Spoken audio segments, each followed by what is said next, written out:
Bonjour à tous. Nous sommes aujourd'hui le mercredi 26 août 2026 et notre cher ami, notre frère, le lieutenant-colonel Anthony Aguilar, est avec nous. Bon retour parmi nous, Tony. Bonjour Nima. Merci de m'accueillir en cette importante journée d'actualité ce mercredi, avec le début des sanctions économiques.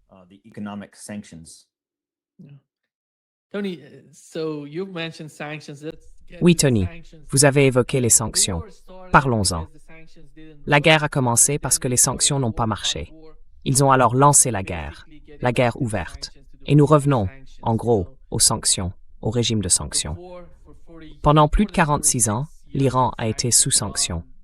Puis vous le voyez, le 28 février, ils ont lancé la guerre, en espérant que cela briserait l'économie iranienne, affaiblirait le gouvernement iranien et renverserait le soi-disant régime en Iran. Et donc, ça n'a pas marché. Nous revenons à l'opération Paria économique. Quelle est votre compréhension de ce qui se passe?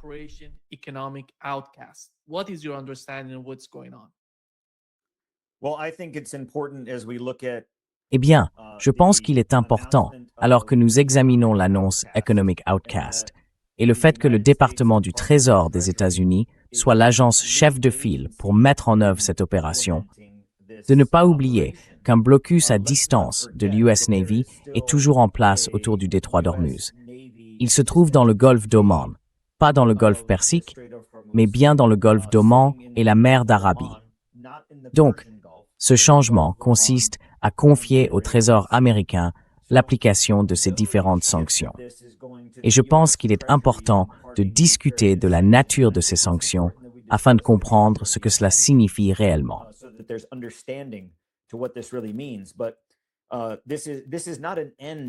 Mais ce n'est pas la fin de la guerre. Ce n'est pas une paix dans laquelle Donald Trump se contenterait maintenant de conclure un nouveau traité, un nouveau protocole d'accord ou un autre accord, ou de renoncer aux frappes cinétiques. En aucun cas, les États-Unis, sous l'autorité de Donald Trump, n'ont renoncé aux frappes cinétiques ni ne les ont écartées. Cette option reste tout à fait sur la table. Et je pense que l'autorité nationale de commandement, le commandant en chef, le président et Pete Hegseth y recourront encore très probablement. Ce n'est qu'une nouvelle phase parmi celles que nous avons vues tout au long de ce conflit, qui dure maintenant depuis presque 6 mois.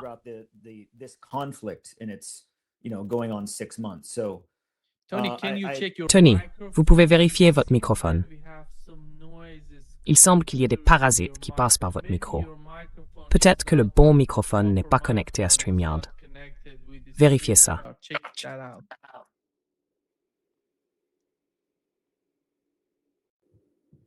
C'est mieux? D'accord.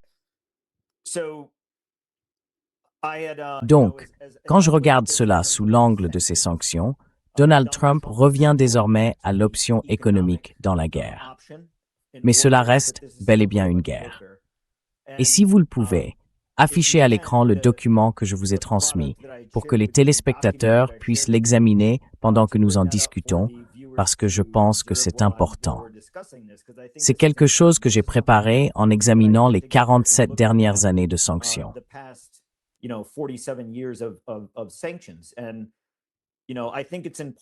Et vous savez, je pense qu'il est important, alors que nous examinons cette nouvelle vague de sanctions dans le cadre de l'opération Economic Outcast, de voir le passé comme un prologue.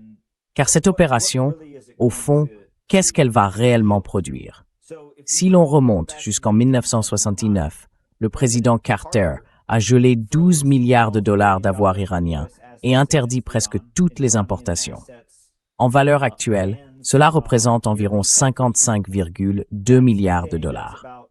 Puis, en 1984, Ronald Reagan a officiellement désigné l'Iran comme État soutenant le terrorisme et a renforcé les sanctions, les restrictions et les interdictions mises en place par Carter en 1969. Ensuite, en 1995, sous le président Clinton, des décrets présidentiels ont interdit tout commerce et tout investissement américain, et en particulier tout échange, investissement, exportation ou importation de produits pétroliers avec l'Iran.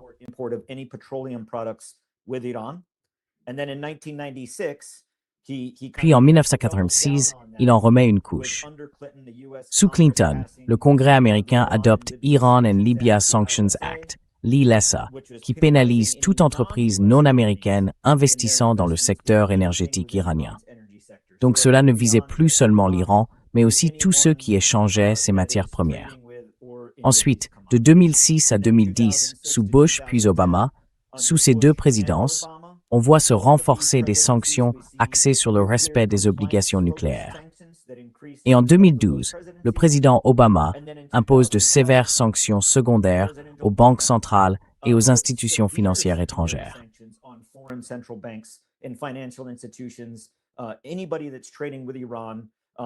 Toute personne qui commerce avec l'Iran et qui coupe toutes les recettes pétrolières venant des États-Unis. Et puis, de 2015 à 2018, sous Obama, comme durant le premier mandat de Trump, ce n'est pas la première fois que Trump tire cette leçon. Les années du JCPOA, où les sanctions ont été quelque peu allégées, pas toutes, le JCPOA n'a pas levé toutes les sanctions, puis Trump les a réimposées. Et maintenant, en 2019 et 2020, durant le second mandat de Trump, les gardiens de la révolution islamique sont désignés comme organisations terroristes étrangères. Cela n'a pas toujours été le cas. L'Iran l'était. Les gardiens de la révolution islamique sont désormais spécifiquement désignés comme tels. Et ces sanctions ciblent le transport maritime iranien, les métaux, le pétrole, et ainsi de suite.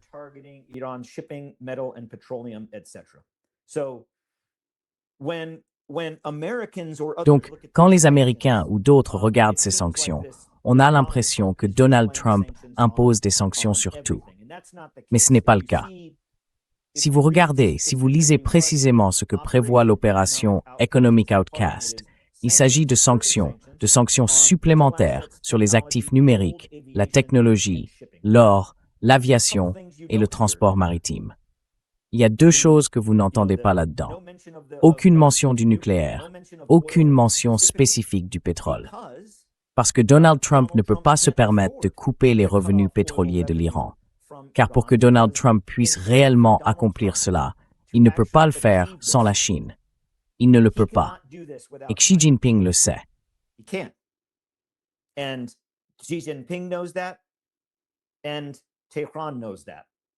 Et Téhéran le sait.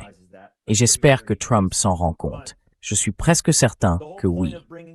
Tout l'intérêt de revenir là-dessus, de faire ce petit retour en arrière sur ces sanctions, c'est que, vous savez, je pensais à ça. Avant ma deuxième année de lycée, il y avait ce groupe de punk underground qui s'appelait Chumbawamba. Ils avaient sorti une chanson intitulée Top Thumping. Et certains vont peut-être se dire, quoi? De quoi est-ce qu'ils parlent? Mais si vous vous souvenez de cette chanson de 1987, je me fais renverser, mais je me relève à nouveau. Eh bien, cette chanson, c'est l'Iran. Sanction après sanction, après sanction, après sanction, après désignation, après interdiction, etc. À chaque fois, si vous regardez la croissance économique, le PIB, les recettes pétrolières, les importations, les exportations de l'Iran, ça baisse puis ça remonte, ça baisse puis ça remonte.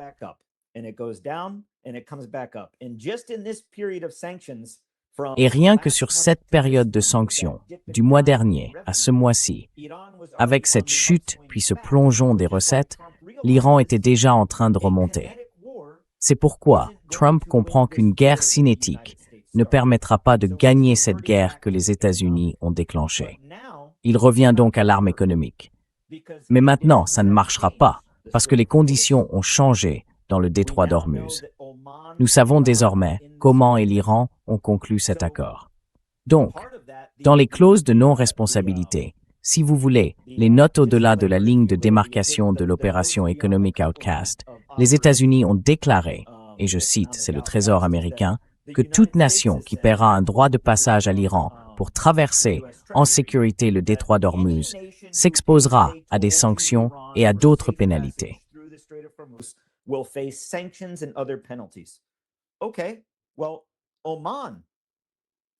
D'accord. Eh bien, Oman peut percevoir ces péages et ensuite les reverser à l'Iran. Parce que ça peut aussi fonctionner, puisque l'Iran et Oman se sont mis d'accord sur le montant de ces frais. Et ces frais, ce n'est pas une question de coût en dollars. C'est le prix à payer pour montrer qui contrôle le détroit. Et c'est l'Iran. Donc, je pense que les rodomontades qu'on a entendues ce week-end et en ce début de semaine vont ramener Donald Trump à la même conclusion que celle exprimée par le ministre iranien des Affaires étrangères. Le protocole d'accord que nous avions conclu il y a des mois, en avril, était le meilleur moyen pour les États-Unis de trouver une façon de mettre fin à ce conflit. Et les États-Unis l'ont trahi. Maintenant, l'Iran va continuer à faire payer ce président. Et ça va faire mal.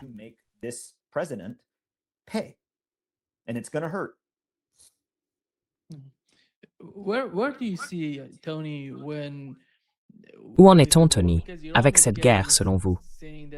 Parce que l'Iran dit qu'il pourrait lancer une attaque préventive. Cela veut dire que s'il voit quelque chose se produire, notamment pour bloquer la sortie du détroit du Golfe Persique, il pourrait faire monter l'escalade. Car ils disent en substance qu'il n'y a pas de cessez-le-feu. Rien ne se passe. Nous sommes en guerre avec les États-Unis. Donc, dès que nous estimons que quelque chose se prépare ou pourrait nous arriver, nous allons agir contre cela et frapper la cible. Comment voyez-vous cette situation qui est à bien des égards assez chaotique? Quelle en est votre lecture?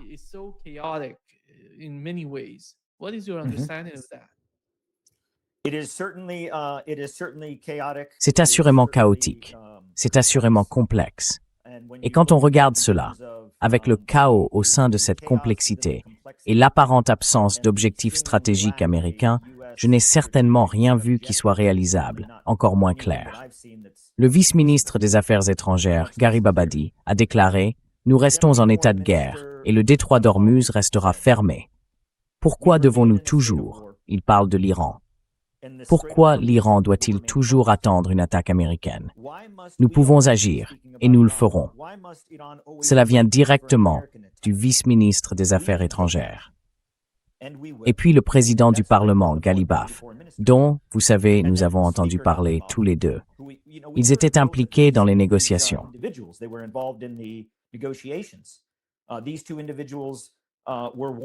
Ces deux personnes ont été averties par les États-Unis qu'Israël tentait de les assassiner via le Pakistan, alors qu'elles se rendaient à des négociations en avril dernier. On voit donc un peu dans quel état d'esprit elles sont. Ensuite, Ghalibaf a déclaré que les Américains savent que ce ne sont que des rodomontades, que personne ne croit que l'économie américaine soit en mesure de faire appliquer ces sanctions. Et il a raison. Les États-Unis ne peuvent pas faire appliquer ces sanctions sans la Chine ni l'Arabie saoudite. Mais avec qui l'Arabie saoudite est-elle désormais alliée dans l'alliance de la Mecque? Avec la Turquie, qu'Israël menace, qui est l'allié des États-Unis dans cette guerre mal conçue. Et aussi avec le Pakistan, une puissance nucléaire qui possède le chasseur chinois J-35. L'avantage militaire est quelque peu atténué par ces alliances.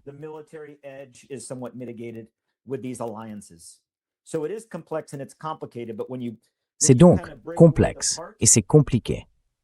Mais quand on décortique un peu les différents éléments, je pense que nous allons assister à un retour à la guerre cinétique. Nous sommes toujours en état de guerre. Ce qu'a dit le ministre des Affaires étrangères, Gharib Abadi, est juste.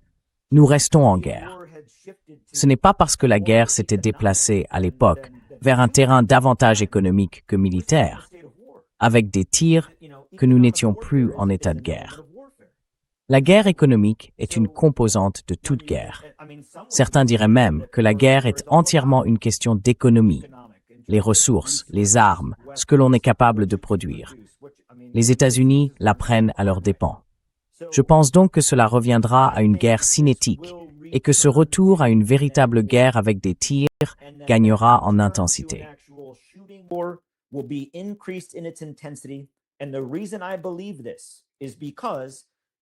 Et si je le crois, c'est parce que l'histoire récente, je ne parle pas, vous savez, de l'histoire qui remonte à la Première ou à la Seconde Guerre mondiale. Je parle de cette guerre-ci, nous a montré que chaque fois que le président Trump renonce à l'option militaire directe et passe aux sanctions, à la pression économique ou au blocus, comme on l'a vu, on revient toujours à une guerre où l'on tire. Parce que Donald Trump n'a pas encore défini ni poursuivi un véritable objectif politique final qui soit atteignable et réalisable. Or, quand on mène une guerre sans cela, on continue dans ce cycle. La guerre, la guerre, la guerre par d'autres moyens. Donc j'en suis convaincu. Je ne plaide pas pour cela.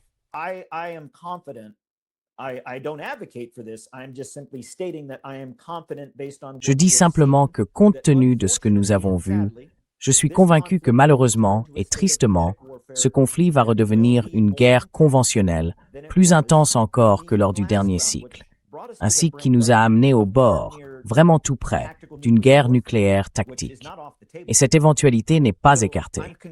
Donc, je suis inquiet, parce que ces sanctions vont réaffirmer les alliances. De quel côté la Chine va-t-elle se ranger?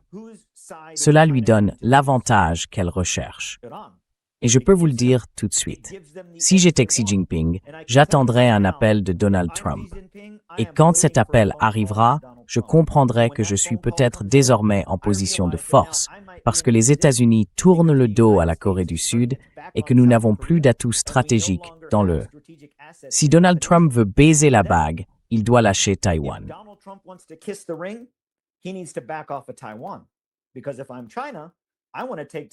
Parce que si j'étais la Chine, je voudrais prendre Taïwan sans tirer un seul coup de feu. Et c'est leur objectif. Les choses vont changer et tout va se focaliser autour de ce conflit. Et je suis convaincu que ce conflit va redevenir une guerre cinétique. Ce sera regrettable et ce sera coûteux. Les États-Unis s'y préparent déjà. Si vous avez vu lundi, le Pentagone a donné à l'industrie de la défense 21 jours pour proposer des options afin de remplacer rapidement les intercepteurs. Et Lockheed Martin a été le premier à se manifester et à dire « Hey, nous avons une réponse. Nous continuerons à produire le Patriot dans sa version MSE qui détruit les munitions entrantes par impact direct. Un peu comme ce qu'utilisent le dôme de fer et la fronde de David, n'est-ce pas? Comme le système THAAD.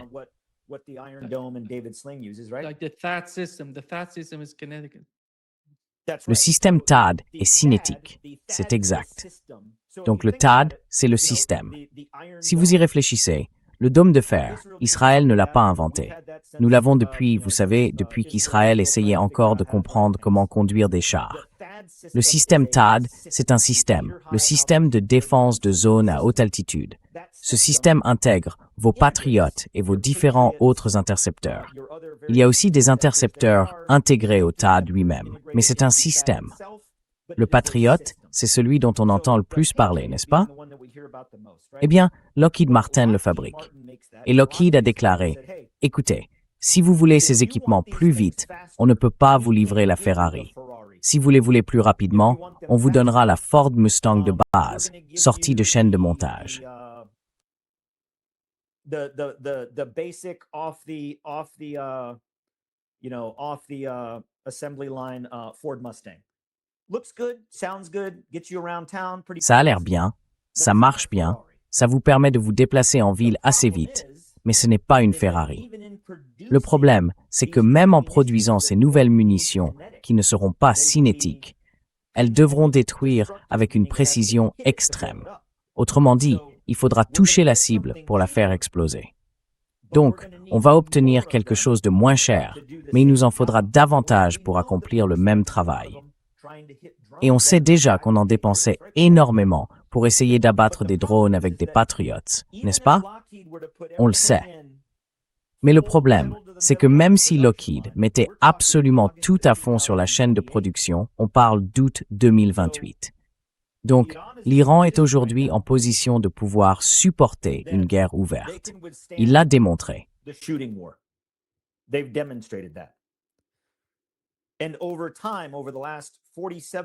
Et avec le temps, au cours des plus de 47 dernières années, ils ont montré qu'ils pouvaient survivre aux sanctions. Ce que j'y vois en termes de talons d'Achille potentiels ou de failles potentielles dans leur armure, c'est qu'à chaque fois que les sanctions se sont intensifiées, au point que la situation économique intérieure en Iran atteint un certain seuil, il y a évidemment une perte de soutien au sein de la société. On le voit aux États-Unis, on le voit dans n'importe quel pays. Alors, Donald Trump utilise-t-il ces sanctions économiques pour évoluer maintenant vers une guerre asymétrique, une guerre irrégulière, en recourant à des opérations spéciales avec les Kurdes, la CIA et le Mossad, afin d'entrer en Iran par un autre biais de guerre.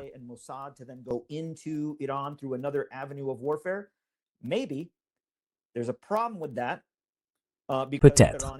Le problème, c'est que l'Iran est prêt à ça. Et si c'est le cas, cela coûtera très cher aux États-Unis, en vies humaines, en ressources, avec le risque que cela se transforme en cette guerre sans fin que nous redoutons tous énormément.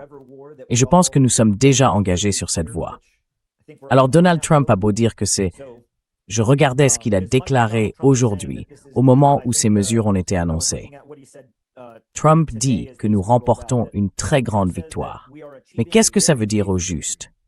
Une grande victoire. D'accord. Comment? De quelle manière? Si l'Iran ne capitule pas, drapeau blanc à la main, à cause de ces sanctions économiques, qu'est-ce que votre grande victoire signifie?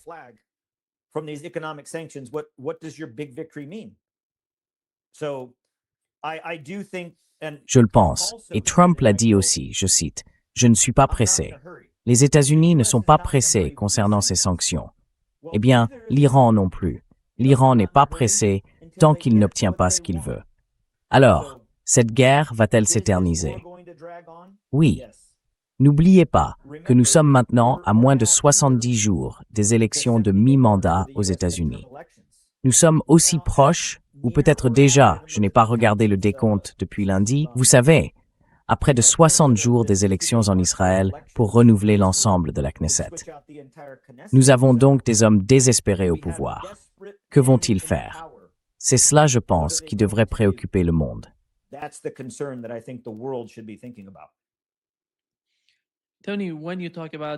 Tony, quand vous parlez d'un retour à la guerre, vous l'envisagez avant les élections de mi-mandat aux États-Unis ou après? Et pour chacune de ces deux options, quels seraient les avantages et les inconvénients si cela se produisait?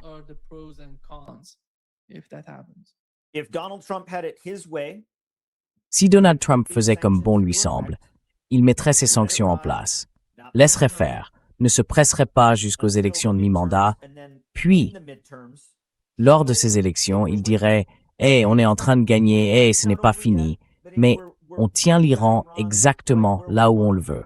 Tout cela fait partie de mon grand plan d'échec en 3000 dimensions. Mais ce n'est pas le cas.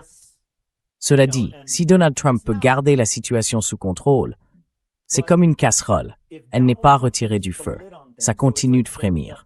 Vous savez, quand vous cuisinez et que l'eau commence à monter, si vous posez une cuillère en bois dessus, les bulles éclatent et retombent. L'eau est toujours en ébullition. Vous avez simplement maîtrisé le débordement.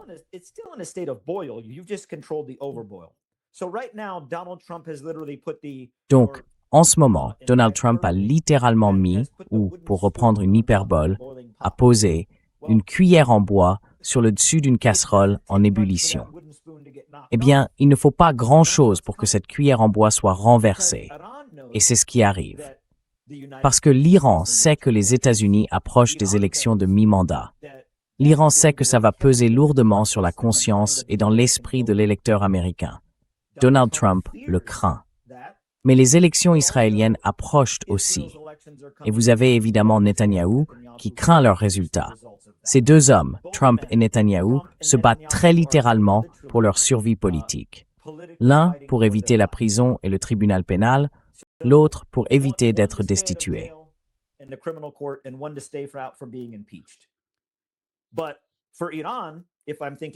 Mais pour l'Iran, si je me dis, bon, les États-Unis vont laisser la situation se stabiliser, la laisser mijoter et dire que nos sanctions fonctionnent. Parce qu'en réalité, vous savez, on peut toujours faire mentir les chiffres. On peut toujours les arranger pour dire « Oh, regardez l'impact que ça a. Regardez ce que nous faisons. Regardez comment ça les affecte. » Et vendre ça au peuple américain. Ça pourrait marcher. Cependant, je ne pense pas que l'Iran va laisser Donald Trump s'en tirer comme ça. Parce que, comme nous l'avons entendu, nous savons désormais que dans l'esprit du gouvernement iranien, du ministre des Affaires étrangères, du président du Parlement, des gardiens de la Révolution, de l'IRN, non, excusez-moi, de l'armée iranienne. N'oubliez pas, Les gardiens de la révolution ne sont qu'une composante.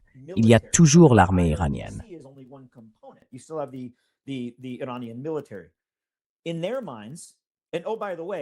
Dans leur esprit. Et au fait, la marine de la République iranienne, qui contrôle la 4e flotte dans la mer Caspienne et qui continue de faire entrer tout ce matériel en Iran, elle est plutôt efficace. C'est la flotte à laquelle Donald Trump et Pete Hegseth n'ont pas pensé. Elle est efficace. Cela étant dit, je pense que l'Iran va contraindre Donald Trump soit à accepter une fin à cette guerre aux conditions de l'Iran, ce qu'ils ne s'attendent pas à voir arriver, je pense, mais ils vont essayer, soit à ramener Donald Trump dans une guerre avec des tirs, parce que ça lui donne vraiment une très mauvaise image.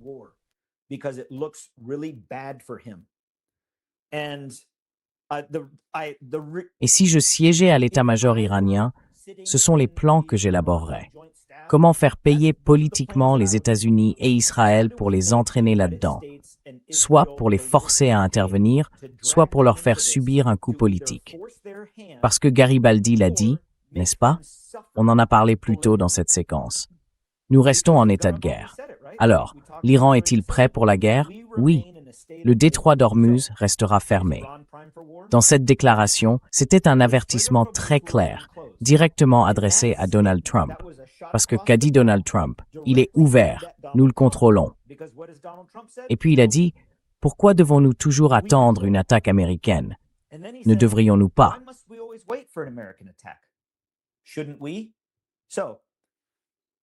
Donc, si les États-Unis ne se remettent pas à mener des frappes militaires, dans leur course désespérée vers le 3 novembre ou vers le 27 octobre en Israël, avec leurs élections, alors l'Iran fera quelque chose pour les y contraindre. Les États-Unis devront alors dire très clairement « Hé, on se retire de tout ça, on ne le fera pas ». Et ça donne une très mauvaise image. Ou bien, les États-Unis devront replonger dans une guerre militaire, ce qui donne aussi une très mauvaise image. Donald Trump va payer politiquement cette guerre qu'il a commencée, et elle ne se terminera plus selon les conditions de Donald Trump. Si elle se termine selon les conditions des États-Unis, ce ne sera pas sous sa présidence. Cette guerre durera au-delà de Donald Trump.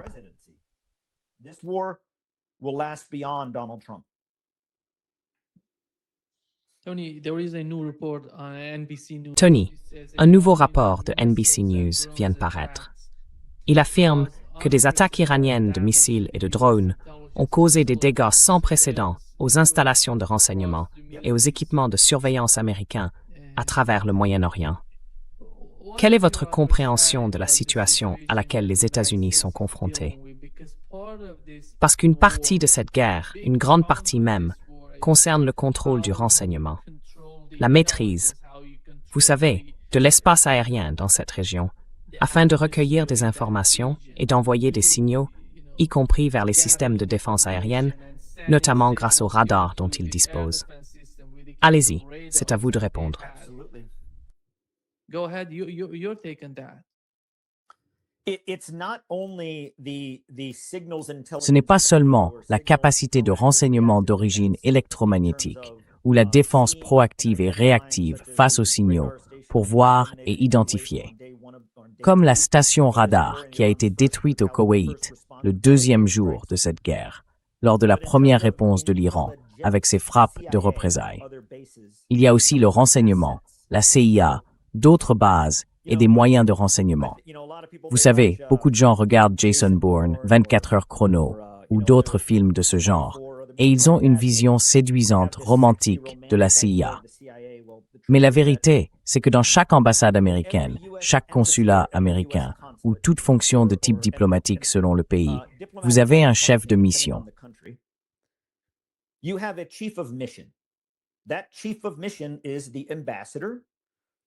Le chef de mission, c'est l'ambassadeur, n'est-ce pas? Ou le chargé d'affaires, quelle que soit la personne qui assume ce rôle. Eh bien, vous avez aussi un chef de poste, et ça, c'est la CIA. Dans chaque ambassade, ou dans la plupart, il y a aussi un poste. Tous ces lieux, ce n'est pas un secret. Ce n'est pas, vous savez, du renseignement américain ultra secret façon Secret Squirrel. C'est de notoriété publique.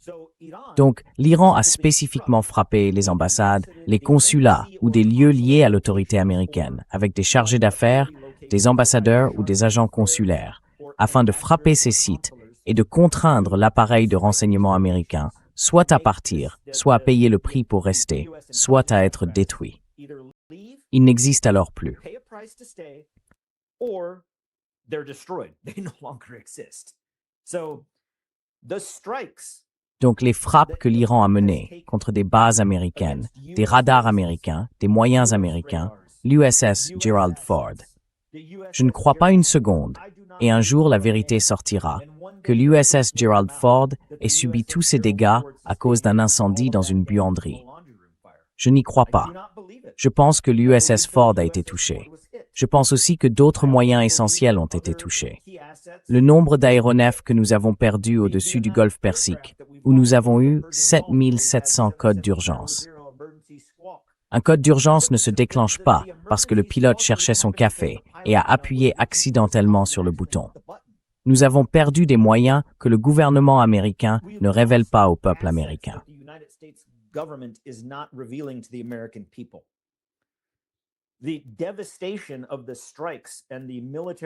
La dévastation causée par les frappes et les opérations militaires de l'Iran dans la région a été terrible, bien pire que tout ce que les États-Unis ont connu dans ce type de conflit, pire que les guerres en Irak, pire que les guerres en Syrie, pire que les guerres en Afghanistan. Même lors de notre départ, nous avions au moins la capacité d'extraire certaines choses. Nous avons perdu des moyens importants, des ressources, du renseignement, des yeux dans le ciel, des yeux au sol, des yeux sur l'horizon. Nous avons perdu beaucoup de tout cela. Et pour revenir à ça, vous savez, j'avais déjà cette crainte en mars de l'année dernière. Donc, en mars 2025, avant le début de cette guerre, l'Iran a réussi à intercepter un MQ-9 Triton. C'est le grand frère du Reaper, ou plutôt, excusez-moi, le MQ-4 Triton. C'est le grand frère du MQ-9 Reaper. It's the MQ-9 Reaper's big brother. Very advanced. Très avancé. Quand les États-Unis en ont perdu le contrôle au-dessus du golfe Persique, nous savons que l'Iran l'a récupéré. L'Iran ne l'a pas détruit. Ils ne l'ont pas abattu. Ils ne l'ont pas fait s'écraser. Ils en ont pris le contrôle, l'ont fait atterrir et ont entièrement rétroconçu l'appareil. Et à votre avis, qui les a aidés? La Chine. Et ce faisant, ils ont appris. Ils ont appris les comportements. Imaginez que vous ayez un chien très bien dressé et que vous pensiez qu'il n'obéit qu'à vos ordres. Mais votre voisin a observé et quand vous ne regardez pas, il entraîne votre chien de son côté. Et maintenant, il a appris tout ce que vous communiquez avec ce chien. C'est la même chose que ce que l'Iran a fait avec ses drones. Same thing that Iran has done to these drones. They reverse engineered the MQ-4. Ils ont procédé à l'ingénierie inverse du MQ-4 Triton, qui embarque les technologies les plus avancées. Ils ont compris comment les États-Unis communiquent avec leurs drones. Et ce n'est pas un hasard si nous avons perdu des dizaines de drones, des MQ-9, des MQ-4, des drones plus petits. Dans ce conflit, chaque fois qu'ils se retrouvent à portée radar, dans le golfe Persique, au large des côtes iraniennes. Ce n'est pas une coïncidence. Je pense que les gardiens de la Révolution et l'Iran ont encore d'autres cartes dans leur manche sur ce qu'ils savent que nous avons et sur ce que nous ignorons qu'ils savent. Vous vous souvenez de Donald Rumsfeld? Pendant la guerre en Irak, il parlait de comprendre l'insurrection, de comprendre Al-Qaïda et de comprendre comment le parti Baas se transformait en insurrection.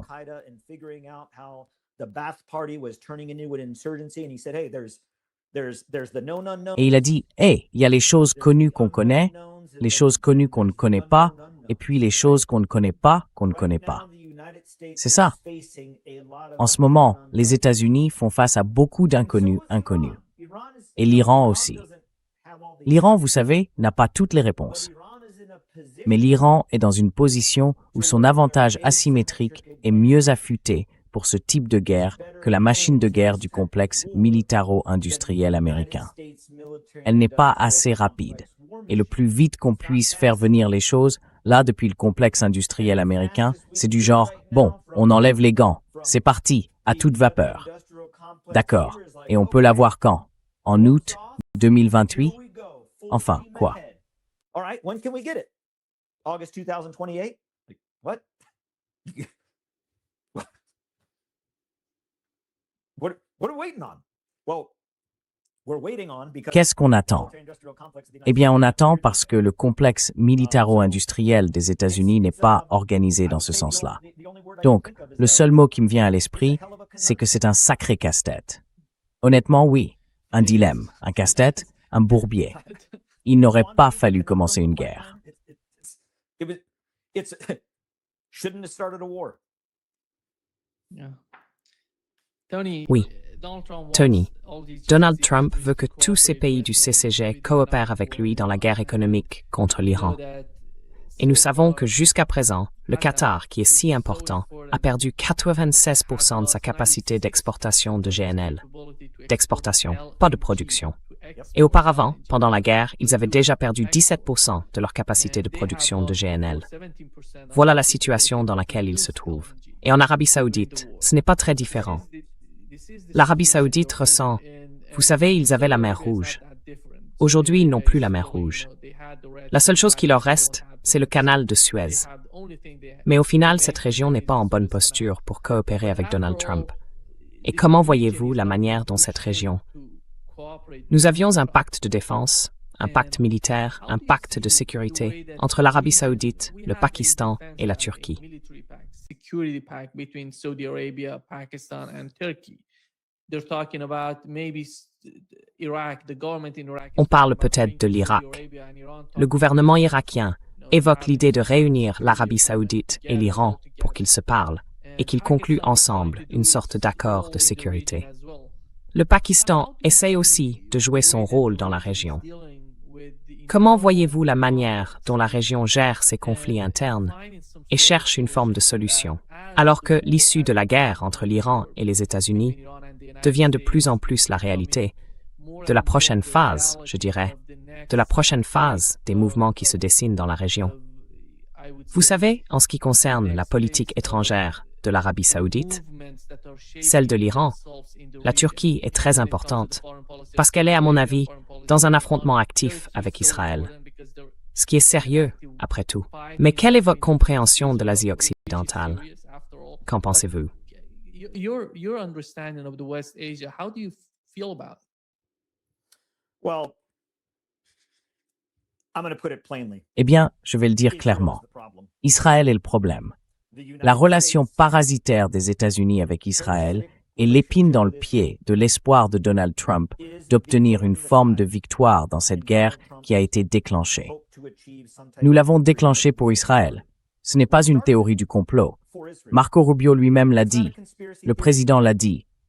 Nous sommes entrés dans cette guerre contre l'Iran, alors qu'avant même de le savoir, nous avons toujours su, les États-Unis ont toujours su. La raison remonte jusqu'à Jimmy Carter, ce que je viens d'exposer, ce que nous avons partagé ensemble à partir des faits, d'une analyse fondée sur les faits. Les sanctions fonctionnent, et elles ont fonctionné. Elles fonctionnaient à l'époque, et elles fonctionnaient encore maintenant. They worked then, and they were working now. Or, aucune nation ne peut ni ne doit maintenir une autre nation sous sanction ou sous oppression indéfiniment. Il doit toujours y avoir une forme de résultat, d'issue, de solution ou de compromis. Les États-Unis auraient bien mieux fait de continuer à suivre cette voie plutôt que de faire la guerre. Mais pourquoi avons-nous déclenché une guerre ouverte? Parce que nous savions qu'Israël allait le faire de toute façon. Alors nous l'avons fait les premiers, par une frappe préventive contre l'Iran, parce que nous savions que l'Iran riposterait contre Israël si Israël frappait, et nous savions qu'Israël allait frapper. Nous avons donc frappé les premiers, pour empêcher la frappe en réponse à la frappe qui aurait pu avoir lieu.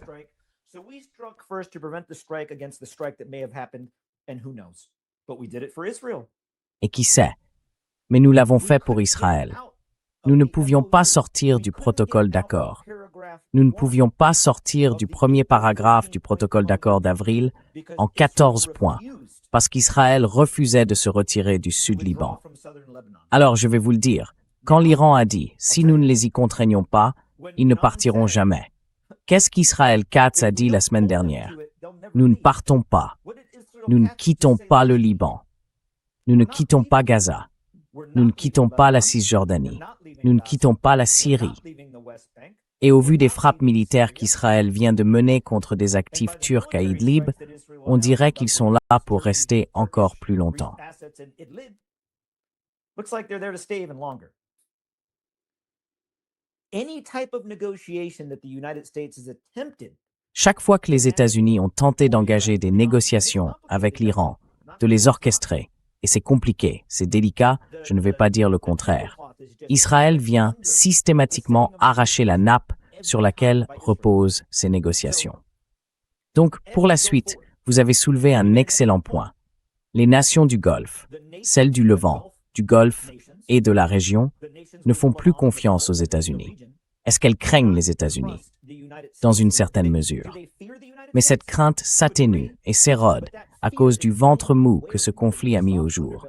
Ce que les États-Unis peuvent ou sont prêts à mobiliser pour défendre leurs alliés quand le choix se résume à vous ou à Israël.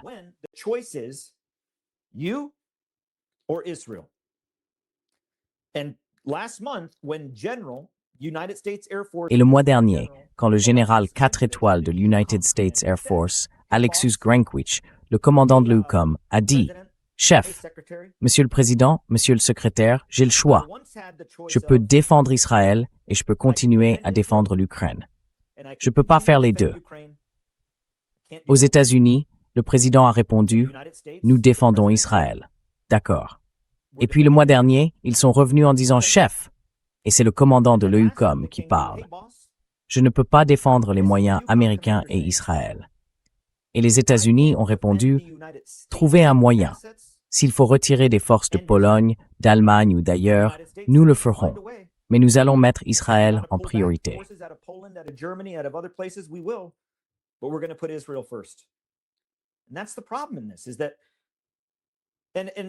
Et c'est ça le problème.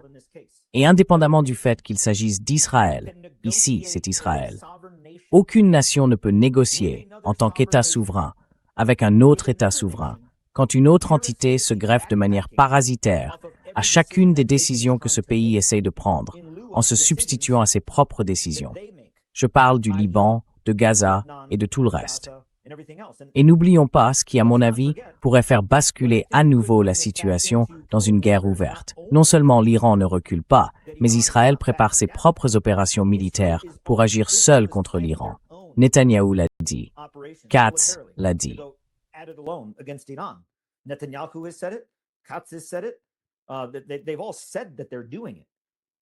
Ils ont tous dit qu'ils allaient le faire. Je pense qu'on va se retrouver à l'approche du mois d'août, ou plutôt, on aura déjà presque traversé tout le mois d'août, disons. Voyons, probablement après le week-end de la fête du travail, quand les effets de l'économie frapperont vraiment les Américains à l'entrée de l'automne et que l'été touchera à sa fin, avec les États-Unis qui feront encore une fois.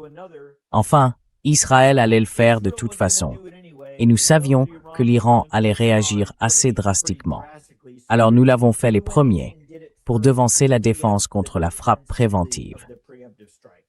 En septembre, nous nous retrouverons de nouveau dans l'une de ces petites danses en ligne.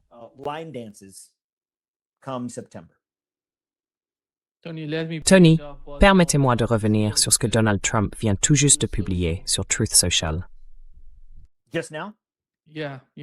Oui, voilà Donald Trump qui se moque.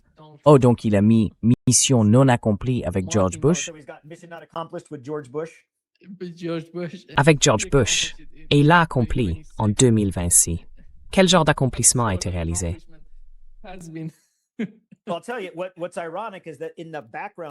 Ce qui est ironique, c'est qu'à l'arrière-plan, il y avait l'USS Lincoln. Et je sais que tout le monde se dit, comment tu sais? Tous les porte-avions se ressemblent. Non, ils ne se ressemblent pas tous. L'USS Lincoln est de la classe Nimitz. Ce n'est pas comme le Ford. Le Ford est de la classe Ford. À l'arrière-plan, dans la silhouette, c'était l'USS Nimitz. Enfin, excusez-moi, l'USS Lincoln de la classe Nimitz. Et ce qui est ironique, c'est que lorsque George Bush a proclamé « mission accomplie » en 2003, en mai, Il a atterri et prononcé son discours sur le pont de l'USS Lincoln. L'USS Lincoln a 44 ans. Alors, vous savez, si vous êtes George Bush, vous êtes là à regarder ça en vous disant « Vraiment ? C'est toi l'idiot qui a déclenché une guerre sans avoir les moyens de la mener. »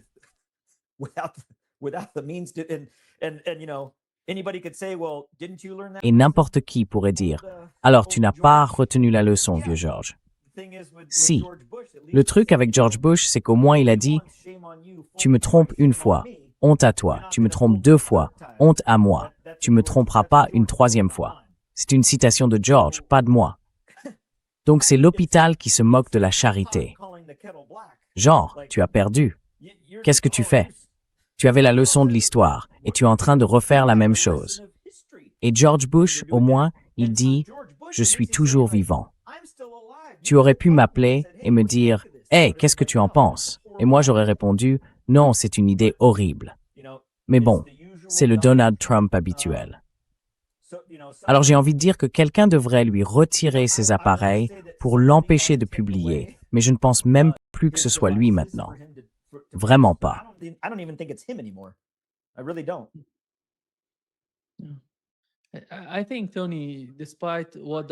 Je pense, Tony, que malgré ce que Donald Trump envisage en ce moment, la guerre ne va pas s'arrêter. Elle se poursuit, tout simplement, parce que tant qu'Israël occupe la Syrie, occupe le Liban, la Palestine, en Cisjordanie, vous savez que récemment ils ont annoncé la colonie E1. Ils veulent envoyer beaucoup de colons en Cisjordanie, donc rien ne sera résolu de sitôt.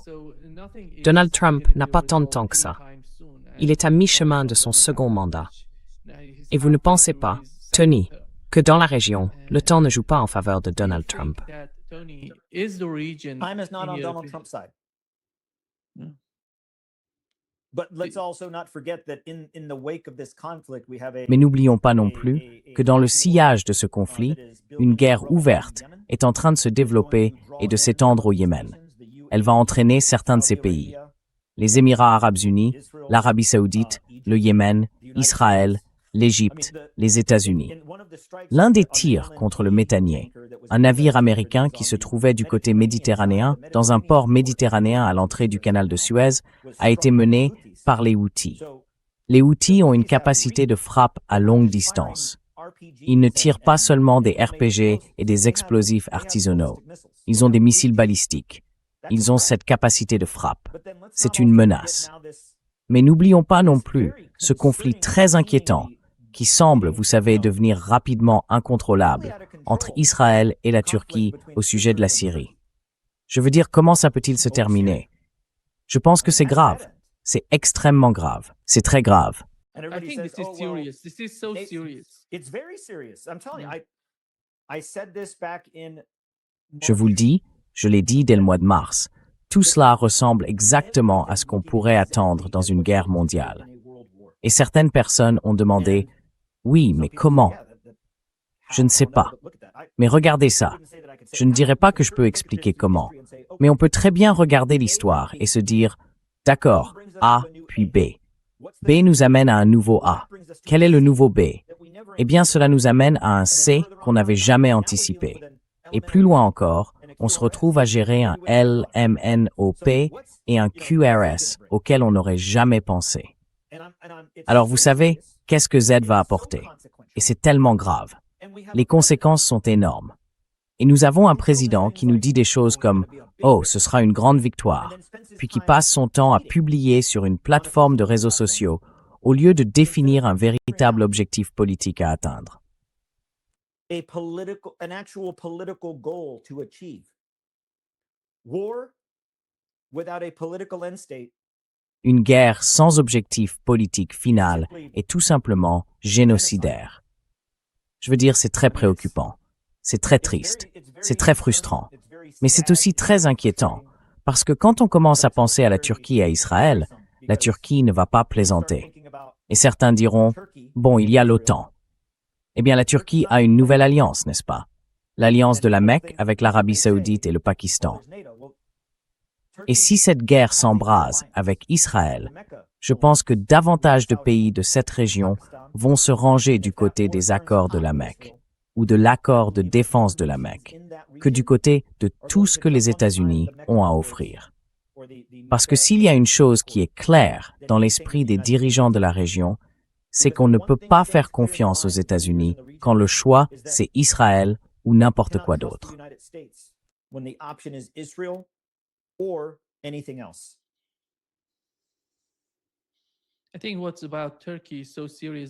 Je pense que ce qui concerne la Turquie est tellement grave qu'après avoir essayé si longtemps de faire partie de l'OTAN, de faire partie de l'Union européenne, ils en arrivent au point de ne pas appartenir à l'Union européenne. L'Union européenne ne veut pas qu'ils en fassent partie. Ils sont membres de l'OTAN. Mais quand on regarde les relations au sein de l'OTAN, s'il se passe quelque chose entre la Turquie et Israël, à votre avis, quelle serait la réaction de l'OTAN? Je suis d'accord avec vous, et j'y pense depuis un certain temps déjà.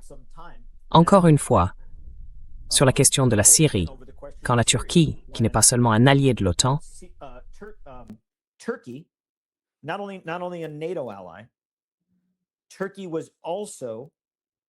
la Turquie faisait aussi partie de la coalition de 33 nations au sein de la force opérationnelle interarmée combinée pour vaincre l'État islamique.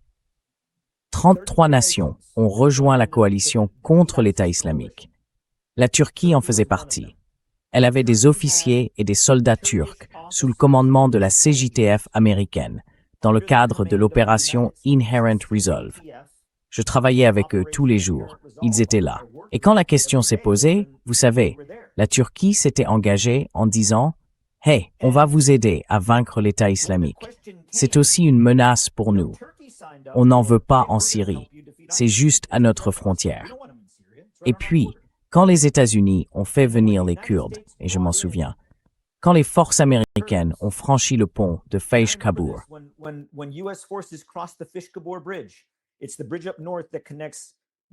c'est le pont au nord qui traverse le fleuve et vous fait passer d'Irak en Syrie. Eh bien, les Kurdes étaient là. Ils avaient déjà mené des opérations à Idlib, à Manbij, et leurs forces tenaient déjà du terrain dans la lutte contre Daesh. Et les États-Unis ont dit « Nous arrivons avec une force partenaire qui va vaincre Daesh. » Et les Kurdes ont dit, ou plutôt la Turquie a dit « Ah oui, qui ça? Ah, les Kurdes. » Et la Turquie a dit, je me souviens de ces conversations, quelque chose comme « Vous plaisantez? Vous, les Américains, vous désignez aussi le PKK comme une organisation terroriste, tout comme nous. L'homme que vous avez mis à la tête de cette nouvelle force démocratique syrienne, n'est-ce pas? Vous lui ajoutez le mot démocratique, et soudain, c'est une bonne chose, c'est ça. »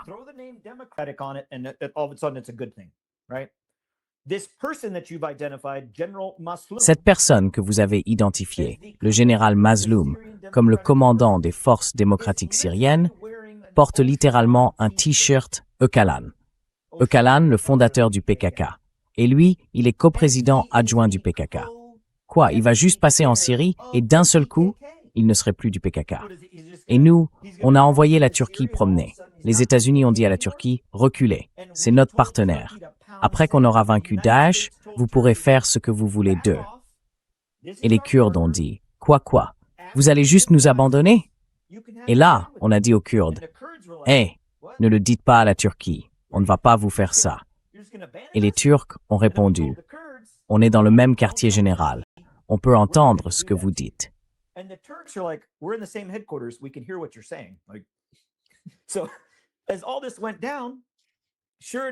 Alors, pendant que tout ça se passait, bien sûr, quand Donald Trump a tweeté le 18 décembre 2018, je ne l'oublierai jamais, Daesh est vaincu, nous quittons la Syrie, les Kurdes, ou plutôt, excusez-moi, les Turcs, dans notre propre quartier général, ont dit « Hey, vous avez entendu ce que votre président vient de dire. Daesh est vaincu. Faites sortir les Kurdes de Syrie. » D'accord. Hey Mazloum, prends tes forces et quitte la Syrie. Non, on ne part pas. Alors, à qui les États-Unis ont-ils dit d'aller se faire voir? À la Turquie.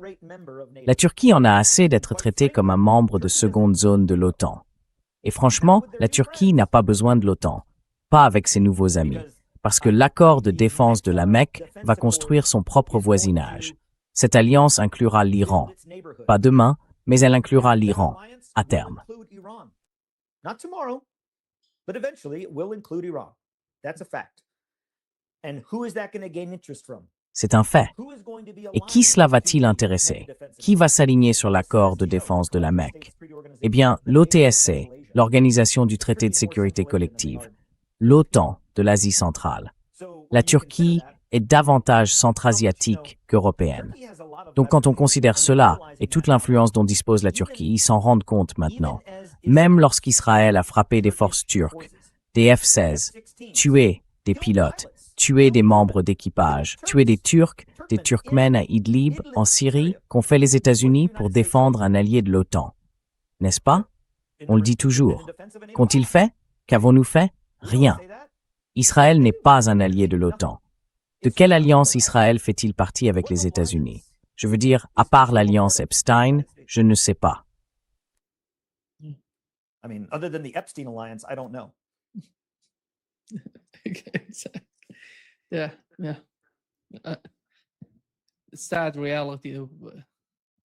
Triste réalité. Le monde change. Nous le voyons. Et je pense que les États-Unis auraient tout intérêt à reconnaître qu'une normalisation des relations avec l'Iran, avec la Russie, avec la Turquie est dans l'intérêt des États-Unis et du monde. On ne peut pas changer le mode de gouvernement et les convictions de tout le monde, ni résoudre les troubles intérieurs de chaque pays. Je ne dis pas que l'Iran est une nation parfaite, ni qu'il n'a pas ses propres problèmes internes. Bien sûr que si. Nous aussi. La Chine aussi. La Russie aussi, bien sûr. Mais les États-Unis ne vont pas régler ça, ni le réparer, comme on dit. Nous aimons appeler ça la construction de nations. Je vais vous dire, j'ai été dans tous ces pays où nous avons fait de la construction de nations, et tout ce que nous avons laissé derrière nous, c'est une nation en ruine. Quelle nation avons-nous construite? What nation did we build? If someone will show me, I'll be glad. Si quelqu'un me le montre, je serai ravi de l'examiner. Mais j'y étais. Nous n'avons pas reconstruit la Syrie. Nous n'avons pas reconstruit l'Irak. Nous n'avons pas reconstruit l'Afghanistan. Où sont toutes ces reconstructions? Je ne sais pas. Where's all the building? I don't know. Vous avez George. Y c'est... I haven't seen it. Seen a lot of destruction. Je ne l'ai pas vu. J'ai vu beaucoup de destruction. I mean, Je veux dire, en Afghanistan. Je n'oublierai jamais ce qu'a dit le docteur Finkelstein. Vous savez, 4 présidents, 400 milliards de dollars en valeur actuelle, des milliers de milliards, et des milliers de vies américaines, pour remplacer les talibans par les talibans. Si c'est ça, construire une nation, les États-Unis doivent changer d'image de marque. The United States needs to change its brand.